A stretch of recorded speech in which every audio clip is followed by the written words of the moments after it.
তাদেরকে মক্কার এক নির্জন প্রান্তে রেখে এসো। মহান আল্লাহ তাআলার এই আদেশ আসবার সঙ্গে সঙ্গে হজরত ইব্রাহিম আলাইহিস সালাম তার স্ত্রী এবং পুত্রকে নিয়ে বেরিয়ে পড়লেন। হজরত ইব্রাহিম আলাইহিস সালাম দুজনকে নিয়ে সাফা ও মারোয়া পর্বতের মাঝে পৌঁছে গেলেন। সেখানে তখন কোনো মানুষের বসবাস ছিল না। হজরত ইব্রাহিম আলাইহিস সালাম তাদেরকে কিছু খেজুর এবং একটি পানির পাত্র দিলেন। এরপর তিনি ফিরে যেতে লাগলেন।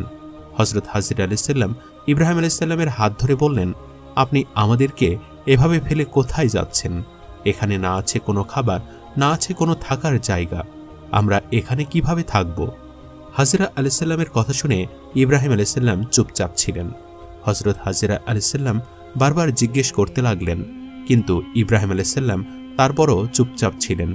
এরপর হজরত হাজিরা আলাইহিস সালাম জিজ্ঞাসা করলেন, এটি কি আল্লাহ তাআলার হুকুম?